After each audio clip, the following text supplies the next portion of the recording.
नमस्ते छात्रों, मैं पवन फुलानी सुलभ भारती हिंदी कक्षा 8वीं में आपका हार्दिक स्वागत करता हूँ। आज हम हमारा पांचवा पाठ देखेंगे जिसका नाम है मधुबन और इस पाठ के लेखक है अनुराग वर्मा। छात्रों, सबसे पहले हम इस पाठ के लेखक अनुराग वर्मा जी का परिचय देखेंगे।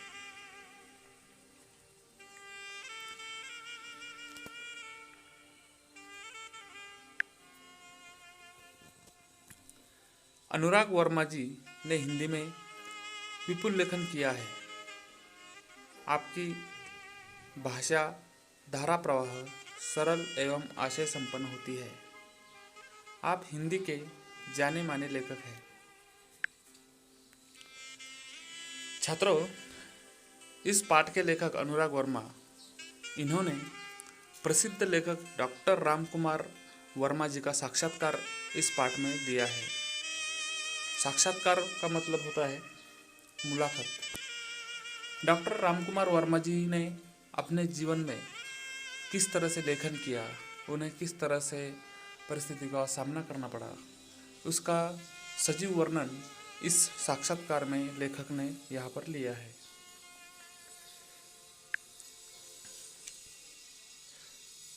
इस पाठ में हम क्या देखने वाले हैं, इसके बारे में हम जानकारी लेंगे। प्रस्तुत पाठ में श्री अनुराग वर्मा ने प्रसिद्ध लेखक डॉक्टर रामकुमार वर्मा जी का साक्षात्कार लिया है। यह अनुराग जी ने डॉक्टर वर्मा जी के उनके काव्य रचना की प्रेरणा लौकिक, पारलौकिक, प्रेम, देश की राजनीतिक स्थिति आदि पर प्रश्न पूछे हैं। डॉक्टर वर्मा जी ने इन प्रश्नों के बड़ी बेबाकी से उत्तर दिया है।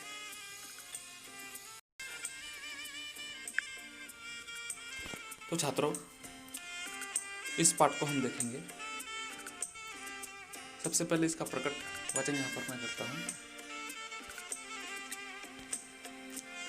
मधुबन। सुबह का समय था। मैं डॉक्टर रामकुमार वर्मा जी के प्रयाग स्टेशन स्थित निवास मधुबन की ओर पूरी रफ्तार से चला जा रहा था, क्योंकि 10 बजे उनसे मिलने का समय तय था। लेखक तेज रफ्तार से उनके निवास स्थान पर जा रहे थे और वो भी उन्हें 10 बजे मिलने का समय तय हो चुका था। वह तेज रफ्तार से क्यों जा रहे थे? क्योंकि डॉक्टर रामकुमार वर्मा जी यह समय के बहुत पाबंदी थे। वह सब कुछ, जो भी कुछ कार्य होता है, वो सब कुछ समय पर ही करते थे। इसलिए इनका जो समय निश्चित हुआ था वो 10 बजे का था। इसलिए वो तेज रफ्तार से 10 बजे पहुँचे। इस हिसाब से तेजी से वहाँ जा रहे थे।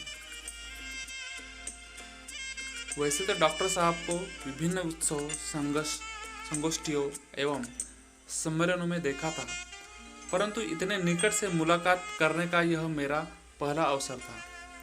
मेरे दिमाग में विभिन्न विचारों का ज्वार उठ रहा था। कैसे होंगे डॉक्टर साहब, कैसे व्यवहार होगा उस साहित्य मनीषी का, आदि। इन तमाम उठते और बैठते विचारों को लिए मैंने उनके निवास स्थान मधुबन में प्रवेश किया था। काफी साहस करके दरवाजे पर लगी घंटी बजाई। नौकर निकला और पूछ बैठा, क्या आप अनुराग जी हैं? मैंने उत्तर में सिर्फ हाँ कहा। उसने मुझे ड्राइंग रूम में बिठाया और यह कहते हुए चला गया कि डॉक्टर साहब आ रहे हैं। इतने में डॉक्टर साहब आ गए। अनुराग जी कैसे आना हुआ? आते ही उन्होंने मुझे प्रश्न पूछा। देखो, विभिन्न विचार करते करते अनुराग वर्मा जी डॉक्टर रामकुमार वर्मा जी के घर पहुँचे गए कि डॉक्टर साहब कैसे होंगे, उनका व्यवहार कैसा होगा। वैसे तो विभिन्न उत्सव, संगोष्ठियों एवं सम्मेलन में उन्हें उनकी मुलाकात हो गई थी, परंतु निकट से मुलाकात करने का यह उनका पहला समय था। इसलिए उनके दिमाग में विभिन्न विचार घूम रहे थे कि कैसे पूछा जाए, कैसा व्यवहार उनका है। यह सारी बातें उनके दिमाग में चल रही थी। आखिर साहस करके वह उनके घर में जाते हैं और लगी हुई घंटी वहाँ की बजाते हैं। नौकर बाहर आता है, पूछता है कि आप ही हो अनुराग वर्मा जी? और उन्हें वो अंदर ले जाता है और उतने में ही डॉक्टर साहब आ जाते हैं। मैंने कहा, डॉक्टर साहब, कुछ प्रसंग जो आपके जीवन में संबंधित है और उनसे आपको जो महत्वपूर्ण प्रेरणाएं मिली हो, उन्हीं की जानकारी हेतु आया था।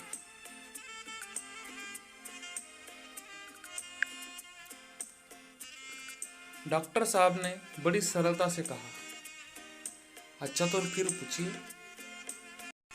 देखो, यहाँ पर जिस मकसद से अनुराग वर्मा जी उन्हें भेंट करने उनके निवास स्थान पर गए थे, वह बात सीधी सी उन्होंने कह दी कि मैं यहाँ पर किस मकसद के लिए आया हूँ। इस पर डॉक्टर साहब ने बड़ी सरलता से उन्हें कह दिया कि तो फिर अच्छा पूछे, आपको जो भी कुछ पूछना है। तो यहाँ पर लेखक जी सबसे पहले उन्हें प्रश्न पूछते हैं, डॉक्टर साहब, काव्य रचना की प्रेरणा आपको कहाँ से और कैसे प्राप्त हुई? इस संदर्भ में कोई ऐसा प्रसंग बताने का कष्ट करें जिसने आपके जीवन के अंतरंग पहलुओं का महत्वपूर्ण मोड़ दिया हो। इस पूछे हुए प्रश्न का जवाब डॉक्टर वर्मा जी इस तरह से देते हैं, पहले तो मेरे जीवन में समाज की अंधव्यवस्था के प्रति विद्रोह अपने आप ही उदित हुआ। सन 1921 में जब मैं केवल 15.5 वर्ष का था, गांधी जी के असहयोग आंदोलन में पारिवारिक एवं सामाजिक व्यवधानों से संघर्ष करते हुए मैंने भाग लिया। उस समय स्कूल छोड़ने की बात तो सोची भी नहीं जा सकती थी, मगर मध्य प्रदेश के अंतर्गत नरसिंहपुर में मौलाना शौकत अली साहब आए और बोले, गांधी जी ने कहा है कि अंग्रेजी की तालीम गुलाम बनने का एक नुस्खा है। तत्पश्चात आवाज़ तेज करते हुए कहने लगे, है कोई माय का लाल जो कह दे कि मैं कल से स्कूल नहीं जाऊंगा। मैंने अपनी माँ के आगे बड़ी ही श्रद्धा से स्कूल न जाने की घोषणा कर दी। सभी लोग सकते में आ गए। बात भी अजीब थी कि उन दिनों एक डिप्टी कलेक्टर का लड़का विद्रोह कर जाए। लोगों ने बहुत समझाया, पिताजी की नौकरी की बात कही, परंतु मैं घर से निकल पड़ा क्योंकि गांधी जी का आदेश मानना था। इस प्रकार सर्वप्रथम मैंने सत्य एवं देश के लिए विद्रोह किया था। तब तक मैं 16 वर्ष का हो चुका था और राष्ट्रीय ध्वज लेकर नगर में प्रभात फेरी भी किया करता था। यह बात सन 1921 की है और इसी समय मैंने देश प्रेम पर एक कविता लिखी। यह मेरी कविता का मंगलाचरण था।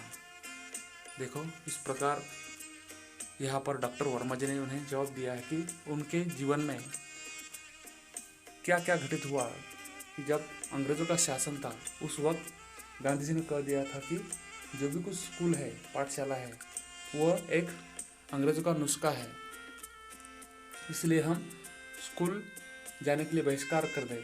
यह आदेश गांधी जी का था और यह आदेश लेखक को मानना ही था। इसीलिए यह बात उन्होंने सबसे पहले अपने माँ से कही तो सब ने उन्हें इनकार कर दिया। सबको ऐसा लगा कि पिताजी एक बड़े डिप्टी कलेक्टर है, उनका बेटा इस तरह से व्यवहार करेगा तो शायद उसका परिणाम अलग हो सकता है। यह सब बात उन्होंने वहाँ पर टाल दी क्योंकि गांधी जी का आदेश उन्हें मानना था।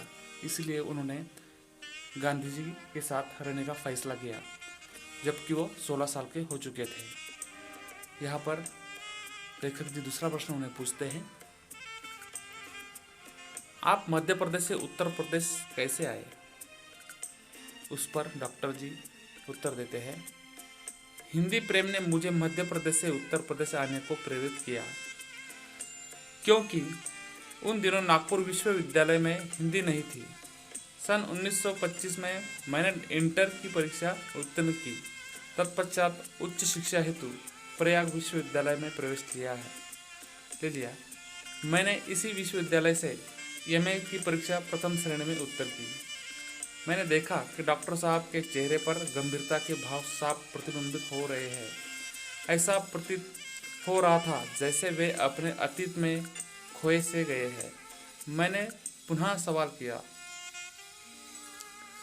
यहाँ पर लेखक ने जो सवाल किया कि आप मध्य प्रदेश से उत्तर प्रदेश कैसे हैं, हालांकि यहाँ पर डॉक्टर साहब ने उस पर साफ जवाब दिया कि मैं किस मकसद से यहाँ से मध्य प्रदेश से उत्तर प्रदेश आया था, कि मुझे सबसे पहले कि हिंदी प्रेम जो कहा है और उसने प्रेरित किया था। इसकी वजह से वह नागपुर विश्वविद्यालय में हिंदी नहीं थी और उन्हें हिंदी से बहुत ही प्रेम था, इसलिए शिक्षा हेतु वह 1925 में इंटर की परीक्षा उत्तीर्ण करने के बाद वहाँ से उत्तर प्रदेश गए, क्योंकि उन्हें अपनी शिक्षा हिंदी में जो भी कुछ पूर्ण करनी थी। यहाँ पर जब वो अपनी बातें बता रहे थे तो हालांकि ऐसा लग रहा था जैसे वो अपने भूत काल में वह पूरी तरह से डूबे जा रहे हैं। उसके बाद का प्रश्न जब पूछा जाता है, डॉक्टर साहब, प्राय ऐसा देखा गया है कि कवियों एवं लेखकों के जीवन में उनका लौकिक प्रेम पारलौकिक प्रेम में बदल गया, क्या आपके साथ भी ऐसा हुआ है? उसका उत्तर इस प्रकार दिया। अनुराग जी, प्रेम मनुष्य की एक प्राकृतिक प्रवृत्ति है। सन 1926 में मेरा विवाह हो गया और मैं गृहस्थ जीवन में आ गया। अब मुझे सात्विकता एवं नैतिकता से प्रेम हो गया। मैंने इस समय यानी सन 1930 में कबीर का रहस्यवाद लिखा। इतना अवश्य है कि मेरे जीवन में कुछ अनुभव कविता के माध्यम से प्रेषित हुए।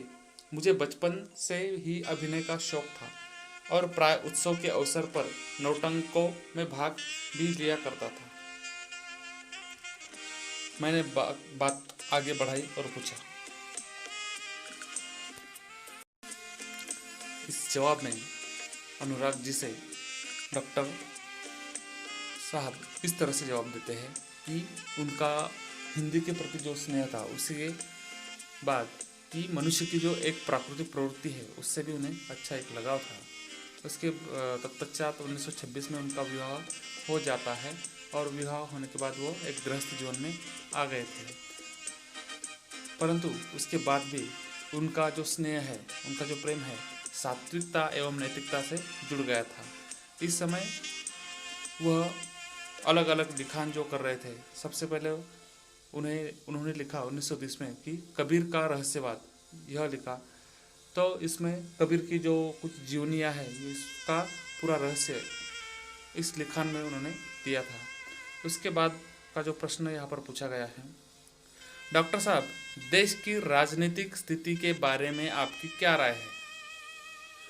मैं राजनीति से हमेशा दूर रहा क्योंकि आज की राजनीति में स्थिरता का अभाव है। यद्यपि मैं नेहरू जी, शास्त्री जी, इंदिरा जी एवं मोरारजी भाई से मिल चुका हूँ और उनसे मेरा परिचय भी है, परंतु मैंने राजनीति से अपने आप को सदा दूर रखा। मुझे राजनीति में कोई रुचि नहीं है। मैं साहित्यकार हूँ और साहित्य चिंतन में विश्वास रखता हूँ। इतना कहते हुए डॉक्टर साहब ने घड़ी देखी और बोले, यहाँ पर राजनैतिकता और साहित्य लिखान यानी कि जो लेखन का कार्य है कि उनमें रुचि किस में है, ऐसा जब प्रश्न पूछा जाता है कि उन्होंने कहते हैं कि मुझे राजनीति में कोई दिलचस्पी नहीं है। यद्यपि मेरे संबंध नेहरू जी, शास्त्री जी, इंदिरा जी एवं मोरारजी भाई से है, लेकिन मुझे राजनीतिकता जो बात है उसका और मेरा साहित्य का यहाँ दूर दूर का संबंध आता है। यहाँ कोई मुझे इसमें दिलचस्पी नहीं, ऐसा वह कहते हैं और अपनी घड़ी की ओर देखते हैं और कहते हैं कि अनुराग जी, मुझे 11:30 बजे एक कार्य से जाना है। तत्पश्चात उन्होंने मुझे एक कुशल अभिभावक की भांति आशीर्वाद देते हुए विदा किया और उसके बाद उन्होंने उन्हें विदा कर दिया। तो छात्रों, इस प्रकार डॉक्टर रामकुमार वर्मा जी का जो साक्षात्कार अनुराग वर्मा जी ने दिया है, इसका सविस्तर वर्णन आज हमने इस साक्षात्कार इस पाठ में देखा है। इस पाठ पर आधारित कुछ कृतियाँ यहाँ पर दी हैं। सबसे पहले सूचना के अनुसार कृतियाँ करो। प्रश्न पहला, संजाल पूर्ण करो। यहाँ पर जो संजाल दिया है, यहाँ पर राम कुमार जी के जीवन की घटनाएं। यहाँ पर साल दिया है 1925, 1930 और आगे 2 रिक्त जगह है। वहाँ पर उस साल में उनके साथ क्या घटित हुआ, ये हमें वहाँ पर घटना लिखनी है। कारण लिखना है। डॉक्टर साहब का राजनीति से दूर रहने का कारण जो भी कुछ है वो आपको लिखना है। डॉक्टर साहब का मध्य प्रदेश से उत्तर प्रदेश आने के लिए प्रेरित होने का कारण क्या था, इसका कारण भी वहाँ पर लिखना है। तीसरी कृति है कि कृति लिखो। पाठ में प्रयुक्त भूतपूर्व प्रधानमंत्रियों के नाम लिखना है। जिस नामों का उल्लेख इस पाठ में आया है वो आपको लिखना है। उसके बाद चौथी कृति है कि गृहस्थ जीवन में इनसे प्रेम हुआ। जो भी कुछ 2 चीज़ें बातें यहाँ पर बताई इस साक्षात्कार में वो आपको लिखनी है। उसके बाद निम्न शब्दों से कृदंत तद्धित बनाओ, यानी कि जो भी कुछ शब्द यहाँ पर दिए हैं उसके कृदंत तथा तद्धित शब्द आपको यहाँ पर लिखना है। जैसे कि मिलना, ठहरना, इंसान, शौक, देना, कहना, भाव, बैठना, घर, धन आदि। इसके बाद आपका मत प्रकट करना है, जो कि आपको उपयुक्त लेखन के लिए कार्य दिया है। अपने विद्यालय में आयोजित विज्ञान प्रदर्शनी के उद्घाटन समारोह का प्रमुख मुद्दों साहित्य वृत्तांत लेखन करो। यह इस तरह के जो कुछ कृतियाँ हैं और उपयुक्त लेखन जो आपको दिया है वो आपको पूरा करना है। तो छात्रों, इस पाठ को हमने यहाँ पर देखा। यह सब कुछ जो भी गृह कार्य आपको दिया है ये आपको आपकी काफ़ी में पूर्ण करना है।